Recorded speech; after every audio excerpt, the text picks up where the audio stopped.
అమ్మా ఎక్కడికి ఎలాగా యుద్ధానికి సిద్ధం.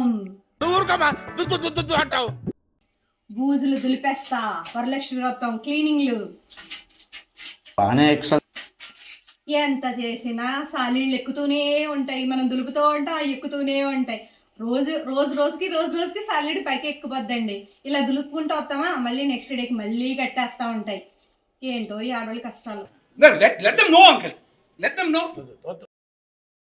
పాడు జీవితము యౌవనం మూడు నాళ్ళ ముచ్చటలేరా నా బతు. హాయ్ ఫ్రెండ్స్, అందరూ బాగున్నారా? అందరూ బాగుండాలి, అందులో మేము ఉండాలి. 3వ శుక్రవారం చేసుకుంటున్నానండి నేను పూజ, అందుకనే దులుపులు మొదలుపెట్టాను. మొదటి రోజు శ్రావణ మాసంలో శుక్రవారం వస్తుంది కదా, అందుకు 3వ శుక్రవారం అయ్యిందనమాట. లేకపోతే 2వ శుక్రవారం అవుతుంది ఎప్పుడు మనం చేసుకునేది. మన పండుగలు పనులతోట స్టార్ట్ అవుతాయి, కాకపోతే అందులోనే మనకు ఆనందం ఉంటుంది. మీ క్లీనింగ్స్ అందరూ అయిపోయినాయి అండి? మా పనులు మొదలుపెట్టాం. రోజు తుడిచేటప్పుడు డోర్స్ మూలలో చీపులు వేస్తూనే ఉంటా, కానీ పండగలకు ప్రత్యేకంగా దులుపుతూ ఉంటానండి. పండగలన్నీ బాగా చేసుకుంటా, ఇంచుమించు అన్ని పండుగలు. నా శారీకి బ్లౌజ్ నేనే కుట్టుకున్నానండి. ఏదో పెద్ద రాదు, వచ్చినట్టు మాత్రం కుట్టుకున్నాను. ఈరోజు వంట పెద్దగా చేయలేదు, ఎందుకంటే ఎంత పనుల్లో వంట చేయడం అనేది కష్టం కదా, అందుకనే లైట్గా పప్పు గోంగూర వడియాలు వేయించేసాను. లేదు మామూలుగా అయితే రోజుకి 2-3 కర్రీస్ చేస్తూ ఉంటాను. ఈరోజు దులుపుల పని ఎక్కువైన వల్ల వంటల పని తక్కువించేసానండి. ఏదో లైట్గా చేసేసి లైట్గా కానిచ్చేసాం. లేకపోతే అసలు మా వాళ్ళు ఒప్పుకోరండి, 2-3 కర్రీస్ ఉండాలి. ముందు నాకే దిగదు, వాళ్ళ దాకా ఎందుకు. తొడిగేస్తాం కానీ ఇవి మడతలు మడతలు పెట్టుకుని షెల్ఫ్లో పెట్టే వరకు చాలా కష్టం అండి.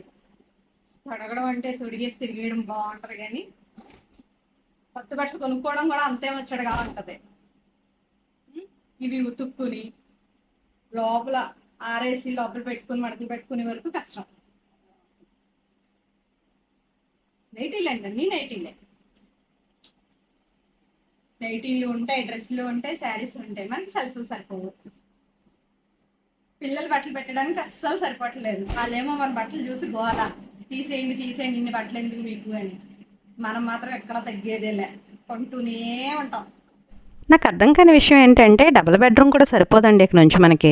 ఎందుకంటే చిల్డ్రన్ బెడ్రూమ్లో పిల్లలిద్దరి, హస్బెండ్ ముగ్గురి, మెయిన్ బెడ్రూమ్లో మన షెల్ఫ్ ఫుల్ అయిపోతుంది. ఇంకో 3 బెడ్రూమ్ ఉంటేనే కానీ మన బట్టలకి సరిపోదేమో అప్పుడప్పుడు నాకు డౌట్ వస్తూ ఉంటుంది. 2 బెడ్రూమ్లు ఇల్లు కూడా సరిపోవట్లేదు. ఏంటంటారో మనకి ఎన్ని బట్టలు కొన్నా స్నానం చేసేటప్పుడు వెళ్ళేటప్పుడు అక్కడ నుంచి ఏం కట్టుకోవాలని ఆలోచిస్తూనే ఉంటాం. ఇంచుమించు డ్రెస్ తీసుకోవడానికి 1/2 గంట పడుతుంది. అది కూడా సాటిస్ఫాక్షన్ ఉండదు, ఇది కట్టుకోవాలా, ఇంకోటి కట్టుకోవాలా, డ్రెస్ వేసుకోవాలా, శారీ కట్టుకోవాలా అని. అన్నిసార్లు చెండాలి మీద మొత్తం అన్ని గిన్నెలు పెడతాం, అన్ని తీసుకొచ్చి. సరే, ఇది కూడా మీషోలో తీసుకున్నది, చాలా బాగుంటుంది. పేపర్ మీద పెట్టుకోవడానికి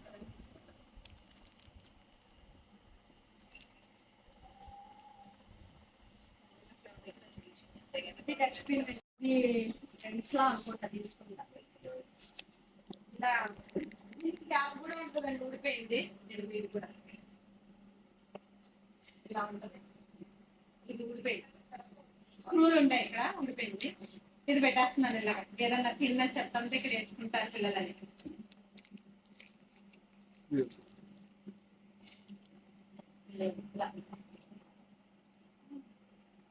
కళ్ళజోళ్ళు, దీని మీదకి ఎంత చెత్త పెరిగిపోతుంటే అంత చెత్త పెరిగిపోతుంది. రిమోట్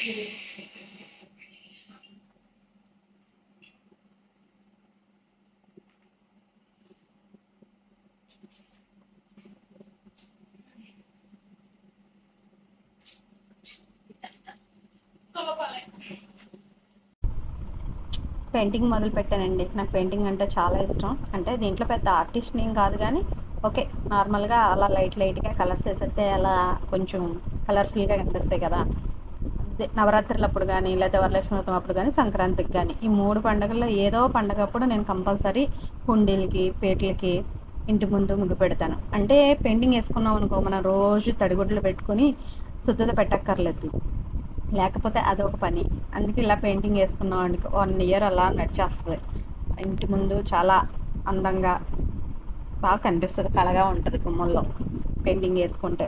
కొంచెం ఒక వారం రోజులు కష్టపడ్డాం అనుకోండి, తర్వాత 1 year హ్యాపీగా ఉండొచ్చు. శుద్ధతో ముగ్గులు పెట్టకుండా అని అర్థం అనమాట. ఎన్నో వేసేయాలి అనుకుంటామండి, కానీ అక్కడికి వెళ్ళిన తర్వాత ఏమీ గుర్తుండదు, చెయ్యి వణుకుతూ ఉంటుంది. కానీ పెట్టేయాలి. మనం పెద్ద ఆర్టిస్టులాగా చేసేస్తూ ఉంటాం ఏదో ఒకటి. మీకు చెప్పాను కదా అన్నింటిలో ఏలాడతానని, కానీ ఏది పూర్తిగా రాదు. కానీ చేసేస్తాను అన్నింటిలో ఏలు పెట్టేసి ఇది చేసేయాలి, అది చేసేయాలి, అది చేసేయాలి, ఇది చేసేయాలని అలాగే చేస్తూ ఉంటాను. కానీ ఇప్పుడని కాదు, చిన్నప్పటి నుంచి కూడా నాకు అంతే. ఏది పర్ఫెక్ట్గా రాదు, కానీ చేయాలి. నా పని నేనే చేసుకోవాలి, నా ముగ్గులు నేనే వేసుకోవాలి, నా పనులు, నా బ్లౌజులు అన్నీ నేనే కుట్టుకోవాలి. 3 నేలపేటలకు వేసానండి. 2 ఏమో దేవుడి దగ్గర, ఒకటేమో తులసి గోడ దగ్గర. 3 నేలపేటలు, 2 గుమ్మాలు. అంటే గుమ్మాలకి వేసినప్పుడు ఫస్ట్ పెయింటర్ వేసారు, అవి బాగా పాడైపోయినాయి అన్నమాట, కలర్ఫుల్గా లేవు. నేను పసుపు పెట్టి కుంకుమ ముగ్గులు పెట్టినా సరే అంత నిండుగా కనిపించట్లేదు నాకు. అందుకని ఎప్పటి నుంచో అనుకుంటున్నాను, అసలు చేస్తున్నాను అలాగే ఈ రోజు చేద్దాం, ఈ రోజు చేద్దామని. ఇంకా ఈ ఇయర్ వరలక్ష్మోత్సవానికి అలాగైనా గుమ్మాలకి పెయింటింగ్ వేసేయాలని ఫిక్స్ అయిపోయి అప్పుడే 1 week నుంచి కష్టపడుతున్నాం. అంటే ఏది కంటిన్యూగా కాకుండా మళ్ళీ పెయింటింగ్ వేసి ఆపేయడం, మధ్యలోనేమో బ్రష్ పాడైపోద్ది, లేదా ఒక డబ్బా అయిపోద్ది. మనం మొదలు పెట్టామంటే అంతే కదండి, మిషన్కి తొక్కితేనేమో సూదిలో దారం తెగిపోద్ది. ఇంట్రెస్ట్గా కుట్టేద్దాం అనుకున్నప్పుడు బాపెన్లో దారం ఉండిపోవడం, బుట్టలోకి వెళ్ళిపోవడం, ఇలా జరుగుతూ ఉంటాయి కదా. అలాగే ఇది కూడా అంతే. మళ్ళీ ఇందులో ఇంకో విషయం ఏంటి తెలుసా, గురువారం నైట్ మేము బయటికి వెళ్ళామండి. ఇంత పని చేసుకుంటూ కూడా సాయంత్రం మళ్ళీ బయటికి వెళ్ళాము. ఎక్కడికి చెప్పమంటారా, మూవీకి. విజయ్ దేవరకొండ గారి సినిమా వచ్చింది కదా, దానికోసం మా పిల్లలు వెళ్దామంటే, సర్లే పిల్లలు ఉన్నప్పుడే మనం కూడా పిల్లలతో ఎంజాయ్ చేసేయాలి, మళ్ళీ వాళ్ళు దూరం అయిపోయిన తర్వాత మనకు దొరకరు కదా. అందుకని నేను రెడీ అయిపోతాను చిన్నపిల్లలాగా వాళ్ళతో పాటు. ముగ్గురం ఏ కొత్త సినిమా వచ్చినా సరే ముగ్గురం బయటికి వెళ్ళిపోతాం. అంటే మా వారు కొంచెం డ్యూటీలో ఉంటారు, అందుకని. మా తణుకులో 2 థియేటర్లకి ఇచ్చారండి, ఒకటి వీమాక్స్, ఒకటి వెంకటేశ్వర థియేటరు. ఎప్పుడు వీమాక్స్కి వెళ్తాం, ఈసారి మాత్రం ఎందుకో వెంకటేశ్వర తీశారు మా పిల్లలు. సినిమా అయితే ఫస్ట్ హాఫ్ బాగుందండి, సెకండ్ హాఫ్ కొంచెం బోరింగ్ అనిపించింది. పర్లేదు, విజయ్ దేవరకొండ గారి యాక్టింగ్ వల్ల మనం చూడొచ్చు ఆ సినిమా. ఆయన కోసం అందరూ వెళ్తారు కదా, అలాగే మేము కూడా వెళ్ళాము. చాలా బాగుంది, పర్లా, వేసేయచ్చు మార్క్స్. కాకపోతే మాది రోల్ వచ్చిందండి. టికెట్ అయితే 200. గురువారం సెకండ్ షోకి వెళ్ళామండి, అంటే రిలీజ్ రోజు వెళ్ళాం. మీకు ఇంకో సీక్రెట్ చెప్పనా, మా పిల్లలు షూట్ చేస్తామంటే అస్సలు నేను చేయనని తప్పించుకు తిరిగారండి థియేటర్లో. అంటే నేను ఎవరో వాళ్ళకి తెలియనట్టు అనమాట. ఇంటర్వెల్లో మా వాడు ఏదో ఒకటి తినకుండా వదలడండి, పాప్కార్న్ తీసుకొచ్చి ఇచ్చాడు, వాటర్ బాటిల్ తీసుకొచ్చాడు. ఇక ఉంటాను ఫ్రెండ్స్, నెక్స్ట్ వ్లాగ్లో కలుద్దాం, చాలా లేట్ అయిపోయింది. Bye friends.